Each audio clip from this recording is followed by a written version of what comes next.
हासिल है। मेरे आते ही आप ऐसे शांत हो गए जैसे मेरी श्रद्धांजलि सभा में। मैं आप लोगों को बहुत प्रणाम करता हूँ। आज ऑयल इंडिया में आके ऐसा लगा है कि बेटा तेरी औकात क्या है। हमारे पहले 2 कवि आपने अपनी भाषा के बुलाए, उन्होंने ऐसा सुनाया, इतनी ताली बजवाई, हम डिप्रेशन में आ गए। और मैं तो अंशुमान जी की मूंछ देख रहा था, मतलब इनके चेहरे में जितना चेहरा नहीं उससे बड़ी तो मूंछ है भाई साहब। ये मर्द की पहचान है। बहुत अच्छा लगा। नीलम जी तो अद्भुत सुनाए, आप बहुत बड़े लोग हैं। हमें लगा कि हम क्या सुनाएंगे आपको, लेकिन कुछ सुना के ही जाएंगे। मैं गोरखपुर का हूँ, आपने मुझे गाड़ी लेने के लिए भेजी, यही मेरी इज्जत है। नहीं तो गोरखपुर वालों को आज लोग बुलडोजर भेज देते, बोले इस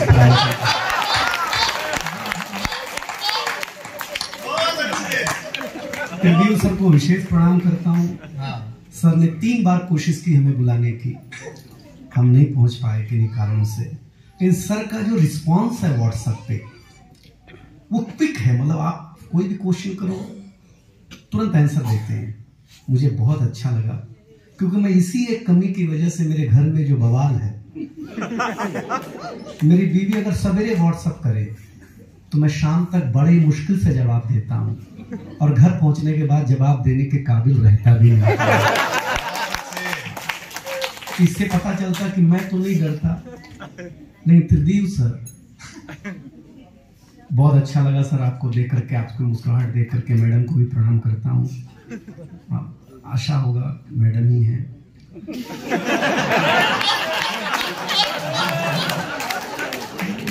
पिछली बार किसी और से मिलाया था, इसलिए मैं कंफर्म कर रहा था। आदमी का भरोसा नहीं है। बहुत अच्छा लगा आपको देख करके, बहुत खुश हूं मैं आपको। पति पत्नी हंसते हैं तो 2 ही लोग दुनिया में खुश होते हैं, एक ब्रह्मा जी, क्योंकि उनकी हुई नहीं है, एक सुरेंद्र शर्मा जी, ये साथ में लेके चलते नहीं है, और एक मेरी, क्योंकि मेरी नई है इसलिए थोड़े से आनंद लग लेते हैं, उठा लेते हैं, उनके साथ घूम लेते हैं। बहुत अच्छा लगा। आप देखिए, पति पत्नी की बात करनी ही चाहिए। हम पुरुष लोग पैदाइशी स्वच्छता में भरोसा करते हैं। आप ध्यान से सुनेंगे तो आपको मजा आएगा। हम पुरुष सलून में जाके बाल कटा करके, दाढ़ी बना करके आते हैं, घर में आते ही तुरंत नहाते हैं, क्योंकि हम स्वच्छता में भरोसा रखते हैं। आपने किसी महिला को ब्यूटी पार्लर से आने के बाद अगर मुंह धोते हुए भी देखा है तो आप हमें बता सकते हैं। हम स्वच्छता में भरोसा रखते हैं। और एक जानकारी देता हूं, ये जानकारी मैं ही दे सकता हूं। जानकारी ये है कि पत्नियां कितना भी काजू बादाम खाएं, पिस्ता आदमी ही है।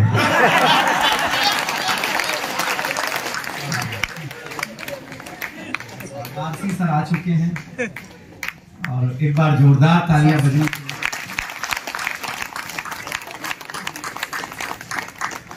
सर, अब तक जितने कवियों ने सुनाया सबने अच्छा सुनाया है, खास करके 2 महान कवि। आपको देख करके हम खुश हो गए।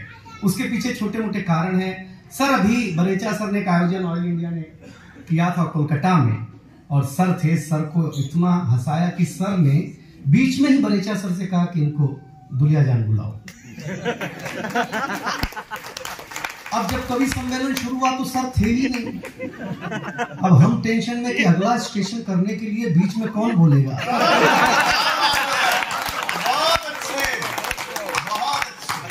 मतलब मैं तो इसी टेंशन में कि अगली बुकिंग आए, सर आए तो। और मुझे दावा है कि आज सुनने के बाद सर बोलेंगे कि अगला प्रोग्राम तुम्हारा नुमालीगढ़ फिक्स हो चुका है। देखिए, बड़े अधिकारी कौन होते हैं? माफ करे, दुनिया में अभी उस रंग में नहीं आया। एक शेर सुनिए आपने आसाम के लिए, शेर सुनिएगा, अच्छा लगेगा कि सुबह के हो जाएंगे, शाम के हो जाएंगे, सुबह के हो जाएंगे, शाम के हो जाएंगे, पी ली अगर यहाँ की चाय तो आसाम के हो जाएंगे।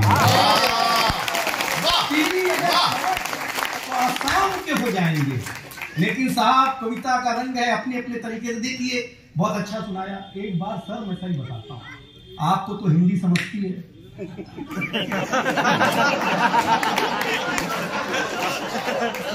इसलिए मैं कह सकता हूं कि सर सुनिए, आपकी मेरे समझ में नहीं आ रही थी तो भी मैं कह रहा था सर सुनाइए।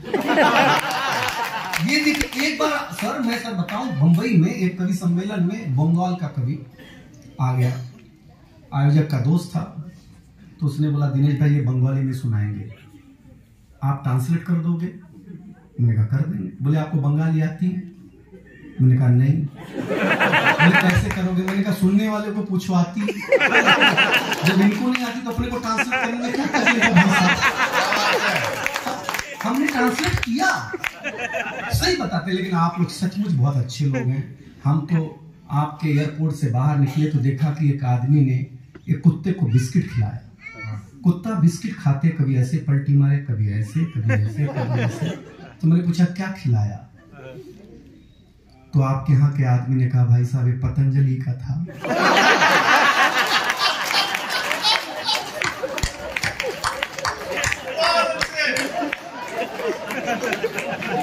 इसने खाते ही योग शुरू कर दिया। आपको बताओ पूरे बाबा ऐसा बेचता है, मतलब पहली बार लगा कि साधु संत सामान भी बेच सकते हैं। हाँ मेरे अच्छा, लेकिन सर आरसी सर मैं सच बताता हूं, मेरे को योग से कभी जीवन में फायदा नहीं हुआ, न मेरे खानदान को। हाँ एक बार हम डॉक्टर के पास गए, हमने कहा डॉक्टर साहब सांस लेने में तकलीफ होती है। डॉक्टर बोला कितने बजे उठते हो? मैंने कहा 8 बजे। बोले होगी, बाबा रामदेव के चेले 4 बजे ही सारा ऑक्सीजन खत्म कर देते हैं।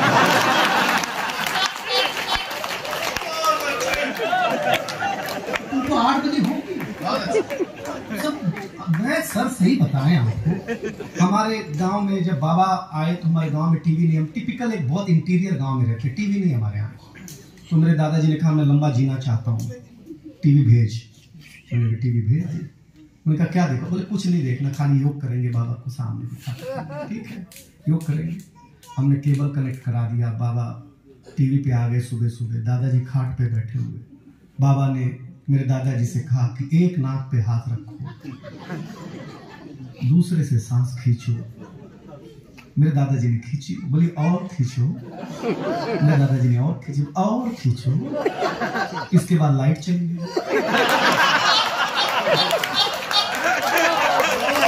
अब सामने रामदेव जी, आगे क्या करना? मेरे दादाजी ऊपर निकल गए योगा के चक्कर में।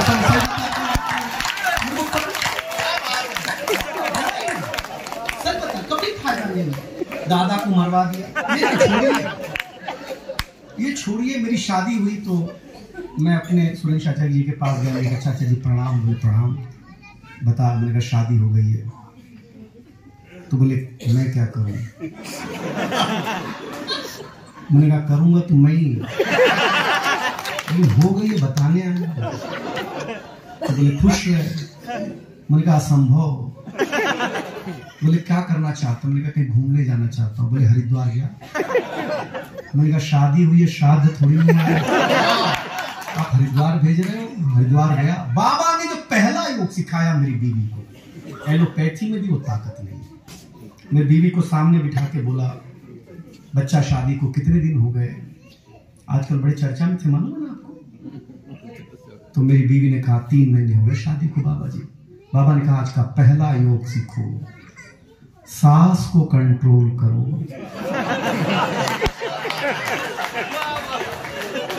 वो आके मेरी माँ को कंट्रोल करने लगी।